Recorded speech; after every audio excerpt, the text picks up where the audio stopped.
नमस्कार मित्रों, 12 अगस्त 2026 बुधवार के दिन लगने जा रहा है साल का अंतिम और सबसे भयंकर सूर्य ग्रहण। लेकिन सबसे बड़ा सवाल है कि क्या यह भारत में दिखाई देगा? सोशल मीडिया और यूट्यूब पर कई चैनल सिर्फ व्यूज के लिए गलत जानकारी फैला रहे हैं। जहां ग्रहण दिखाई ही नहीं देगा वहां भी कहा जा रहा है कि इसका असर पूरे भारत पर पड़ेगा। लेकिन अगर आपने गलत जानकारी पर भरोसा किया तो आपके परिवार को भारी नुकसान उठाना पड़ सकता है, क्योंकि शास्त्रों में कहा गया है कि ग्रहण काल में किया गया हर कार्य, चाहे वो भोजन हो, स्नान हो या पूजा पाठ, निष्फल और अपवित्र माना जाता है।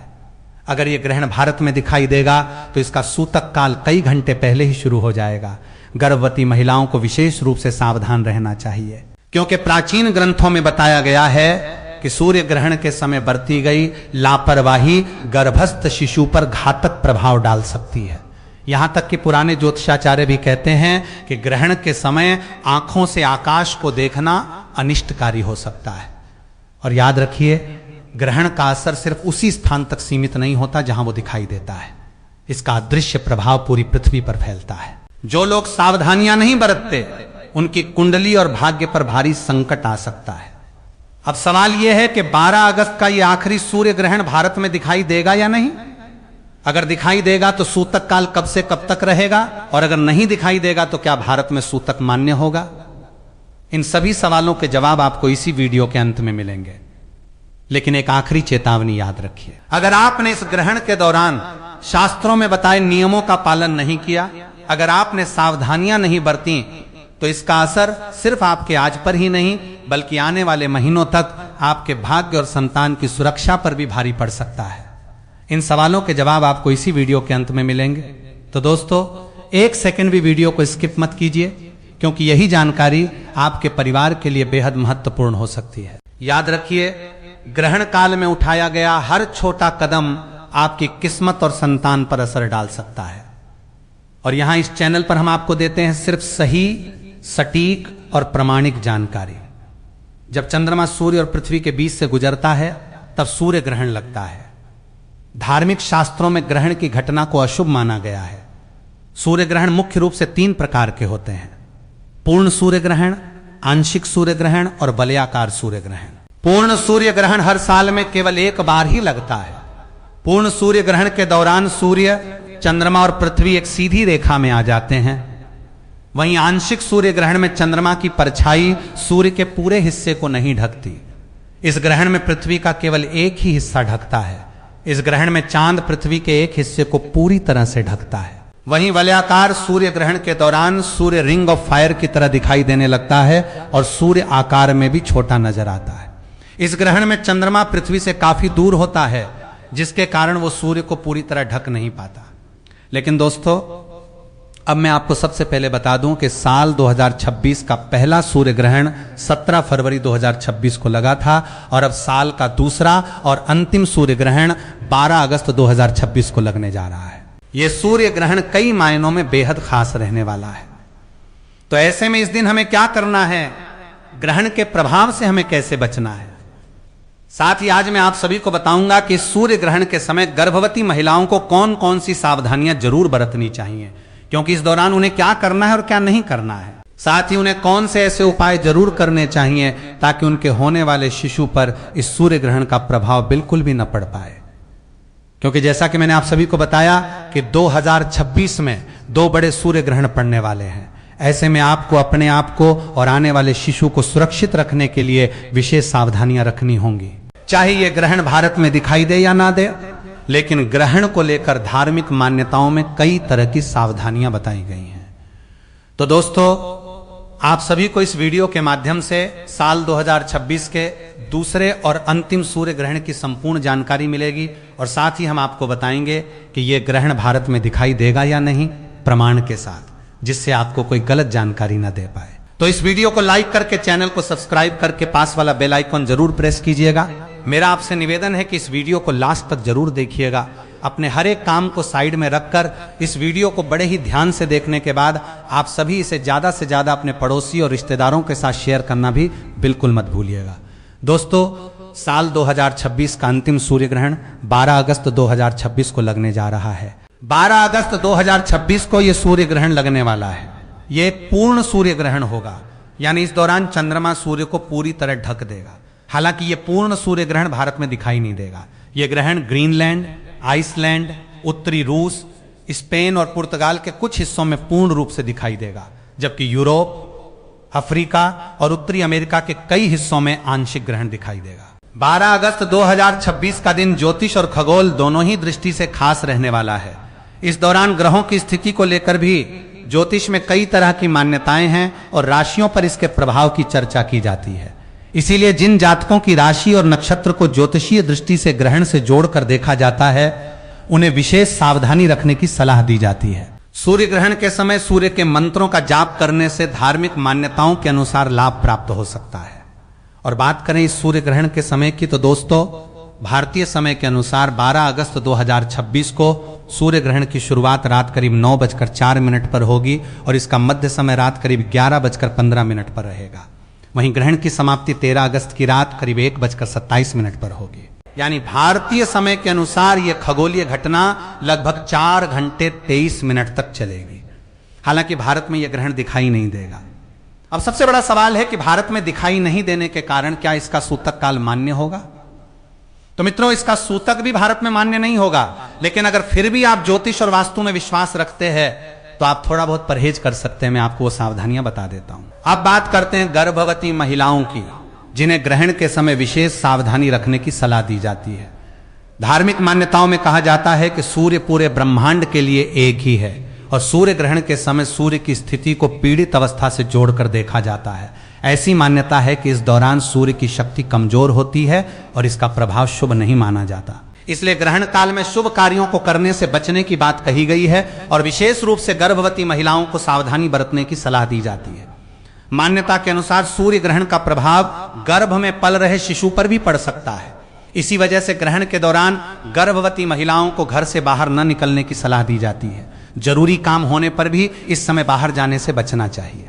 ग्रहण काल में भगवान का स्मरण करें, मंत्रों का जाप करें और धार्मिक पुस्तक का पाठ भी कर सकती हैं। धार्मिक मान्यताओं में इस दौरान पेट पर गेरू का लेप लगाने की बात भी कही गई है। गर्भवती महिलाओं को ग्रहण के समय नुकीली या धारदार वस्तुओं का इस्तेमाल करने से बचना चाहिए। इस दौरान भोजन और पानी ग्रहण न करने की भी धार्मिक मान्यता है। हालांकि अगर स्वास्थ्य ठीक न हो तो अपनी सेहत को प्राथमिकता दें और आवश्यकता पड़ने पर आराम करें। ग्रहण के समय केवल भगवान का ध्यान और मंत्रों का जाप करने की बात कही जाती है। मान्यताओं के अनुसार ग्रहण काल में पूजा पाठ नहीं किया जाता और मंदिरों के कपाट भी बंद रखे जाते हैं।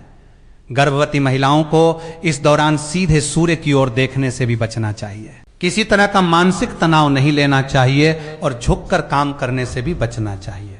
इस समय सुई धागे का इस्तेमाल, कढ़ाई या बुनाई करने से भी मना किया जाता है।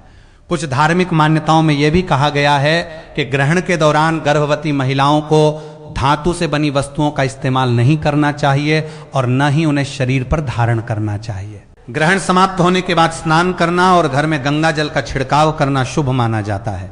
इसके साथ ही कपड़े बदल लेने की भी परंपरा बताई गई है। ग्रहण के दौरान भोजन बनाते समय छोंक या तड़का लगाने से भी बचने की बात कही जाती है। इसके अलावा धार्मिक मान्यताओं के अनुसार ग्रहण काल में पति पत्नी को शारीरिक संबंध बनाने से भी बचना चाहिए। ऐसा माना जाता है कि इस समय ऐसा करने से घर की सुख शांति और पारिवारिक वातावरण पर नकारात्मक प्रभाव पड़ सकता है। यदि आपकी कुंडली में किसी प्रकार का दोष है, विशेष रूप से राहु केतु का प्रभाव अधिक है, तो ग्रहण के समय घर से बाहर निकलने से बचें। मान्यता के अनुसार ग्रहण काल में तेल से मालिश करवाना भी उचित नहीं माना जाता, क्योंकि इससे त्वचा संबंधी परेशानियां होने की आशंका बताई गई है। दोस्तों, ग्रहण के समय तुलसी के पत्तों का भी विशेष महत्व माना जाता है। इस दौरान तुलसी के पत्ते तोड़ना अशुभ माना जाता है। इसलिए ग्रहण शुरू होने से पहले ही तुलसी के पत्ते तोड़कर भोजन, पानी और अन्य खाने पीने की चीजों में डालकर रख दें।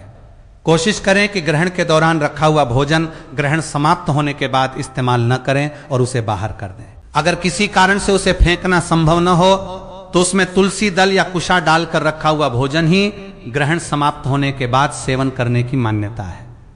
ग्रहण समाप्त होते ही सबसे पहले घर की अच्छी तरह सफाई करें। घर में नमक के पानी से पोंछा लगाएं और पूरे घर में गंगा जल का छिड़काव जरूर करें। धार्मिक मान्यताओं के अनुसार ग्रहण के समय नकारात्मक शक्तियों का प्रभाव बढ़ जाता है। इसी वजह से इस अवधि में अनावश्यक यात्रा से भी बचने की सलाह दी जाती है। अगर कोई जरूरी काम न हो तो परिवार के सदस्यों को भी घर से बाहर नहीं जाना चाहिए। इसके अलावा सूर्य ग्रहण के दौरान कुछ विशेष बातों का ध्यान रखना जरूरी माना जाता है। मान्यता के अनुसार इस समय बालों में तेल लगाना, भोजन करना, पानी पीना और सोना वर्जित माना जाता है। बाल कटवाना, कपड़े धोना, बर्तन साफ करना, भोजन बनाना, ताला खोलना और दांत साफ करना जैसे कार्यों से भी बचने की बात कही गई है। हालांकि अगर आप बीमार हैं, बुजुर्ग हैं, छोटे बच्चे हैं या गर्भवती महिला हैं और आपको ग्रहण के दौरान खाने पीने की जरूरत पड़ती है तो अपनी आवश्यकता के अनुसार पहले से ही भोजन और पानी की व्यवस्था कर लें। धार्मिक मान्यता के अनुसार इन चीजों में पहले से तुलसी दल या कुशा डालकर रखना चाहिए। ऐसा करने से अन्न और जल के दोष से बचने और ग्रहण की नकारात्मकता से सुरक्षित रहने की मान्यता है। दोस्तों, सूर्य ग्रहण के समय किसी भी प्रकार के शुभ कार्य को करने से भी बचना चाहिए। इस दौरान पूजा पाठ, आरती और भगवान की मूर्तियों का स्पर्श करना भी निषेध माना गया है। कहा जाता है कि ग्रहण के समय प्रकृति बेहद संवेदनशील अवस्था में होती है, इसलिए पेड़ पौधों से फूल, पत्ते या अन्य चीजें तोड़ना भी उचित नहीं माना जाता। शास्त्रों में सूर्य ग्रहण के दौरान नाखून काटना, बाल कटवाना और दाढ़ी बनाना भी अशुभ बताया गया है। इसके अलावा मांस, मछली, मदिरा आदि का सेवन करने से भी बचना चाहिए। सिगरेट, शराब और किसी भी प्रकार के नशीले पदार्थों का सेवन नहीं करना चाहिए। ग्रहण के समय मनोरंजन करने से भी बचने की सलाह दी जाती है। कुछ लोग समय बिताने के लिए जुआ या ताश खेलते हैं, लेकिन धार्मिक मान्यताओं के अनुसार ऐसा करना उचित नहीं माना जाता। ग्रहण काल में किसी दूसरे व्यक्ति के द्वारा दिया गया अन्न खाने से भी बचना चाहिए और उतरे हुए या किसी दूसरे के पुराने वस्त्र पहनने से भी परहेज करना चाहिए। मान्यता है कि ऐसा करने से व्यक्ति के पुण्य पर नकारात्मक प्रभाव पड़ सकता है। इसी तरह ग्रहण के दौरान बाहर का खाना खाने से भी बचना चाहिए। इस समय सोने की भी मनाही बताई गई है। हालांकि गर्भवती महिलाएं, बुजुर्ग और छोटे बच्चे अगर इन नियमों का पालन करने में सक्षम न हो तो अपनी जरूरत के अनुसार आराम कर सकते हैं और भगवान का ध्यान करते हुए मंत्रों का जाप कर सकते हैं। ग्रहण के समय लड़ाई झगड़े से बिल्कुल बचना चाहिए। झूठ, कपट और मन में आने वाले बुरे विचारों से भी दूरी बनाकर रखनी चाहिए। ग्रहण काल में मन और बुद्धि पर पड़ने वाले नकारात्मक प्रभाव से बचने के लिए ज्यादा से ज्यादा भगवान का नाम लेना और मंत्रों का जाप करना शुभ माना जाता है। आप सूर्य ग्रहण के दौरान सूर्य देव के मंत्रों का जाप भी कर सकते हैं। एक सरल मंत्र मैं आप सभी को बता रही हूं जिसका जाप बच्चे, बुजुर्ग और बड़े सभी कर सकते हैं। असूर्याय नमः, अभास्कराय नमः। ग्रहण काल के दौरान इन मंत्रों का जाप करते रहें और जैसे ही ग्रहण समाप्त हो उसके बाद गंगा जल डालकर स्नान अवश्य करें। पूरे घर में झाड़ू पोछा अच्छी तरह से करें और घर के हर एक कोने के साथ साथ मंदिर में भी गंगा जल का छिड़काव जरूर करें। ग्रहण समाप्त होने के बाद आप सभी को दान भी जरूर करना चाहिए। किसी जरूरतमंद, गरीब या ब्राह्मण को अन्न, धन और वस्त्र का दान करें। धार्मिक मान्यता के अनुसार इससे पुण्य की प्राप्ति होती है और बुरे कर्मों का प्रभाव भी कम होता है। अब चलिए जानते हैं कि सूर्य ग्रहण के दौरान किन उपायों को करके आप अपने जीवन के कष्टों से मुक्ति पा सकते हैं, अपने कार्यों में सफलता प्राप्त कर सकते हैं और अपनी मनवांछित इच्छाओं की पूर्ति के लिए उपाय कर सकते हैं। मान्यता है कि इस दौरान प्रकृति काफी संवेदनशील होती है और ग्रहण के समय किए गए धार्मिक उपायों का विशेष महत्व होता है। धन लाभ के लिए इस समय श्री सूक्त का पाठ करें, इससे घर में धन धान्य की वृद्धि होने की मान्यता है। पैसों से जुड़ी परेशानियां, आर्थिक रुकावटें और कुंडली में मौजूद दोष दूर होने लगते हैं तथा जीवन में सुख समृद्धि आती है। ग्रहण समाप्त होने के बाद गौ माता को गुड़ और घी लगी रोटी जरूर खिलाएं, इससे घर में सुख शांति बनी रहने की मान्यता है। वहीं नजर दोष से मुक्ति के लिए ग्रहण के बाद काले तिल और सरसों के तेल का दीपक पीपल के वृक्ष के नीचे जरूर जलाएं। मान्यता है कि इससे नजर दोष से जुड़ी परेशानियां दूर होती हैं, चाहे नजर आपके रूप पर लगी हो, धन पर लगी हो या आपकी तरक्की पर। अगर आपकी कुंडली में सूर्य कमजोर स्थिति में है, मांगलिक दोष है या शनि दोष की समस्या चल रही है तो इसके निवारण के लिए सूर्य मंत्र का जाप करें। इसके बाद चांदी के बर्तन में दूध भरकर शिवलिंग पर अर्पित करें और फिर सूर्य देव को जल चढ़ाएं। स्वास्थ्य लाभ के लिए यदि परिवार में कोई व्यक्ति बहुत ज्यादा बीमार रहता है तो ग्रहण समाप्त होने के बाद तुलसी दल मिले, गंगा जल से स्नान करें और भगवान विष्णु का ध्यान करें। वहीं नौकरी और व्यापार में वृद्धि, सरकारी नौकरी की प्राप्ति या नौकरी में प्रमोशन की इच्छा रखने वाले लोग सूर्य ग्रहण समाप्त होने के बाद तुलसी माता के सामने शुद्ध घी का दीपक जलाएं और उसमें थोड़े अक्षत तथा रोली जरूर डालें। मान्यता है कि इससे नौकरी और व्यापार से जुड़ी परेशानियां दूर होती हैं और तरक्की के रास्ते खुलते हैं।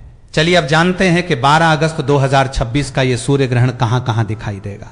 दोस्तों, यह सूर्य ग्रहण ग्रीनलैंड, आइसलैंड, उत्तरी रूस, स्पेन और पुर्तगाल के कुछ हिस्सों में दिखाई देगा।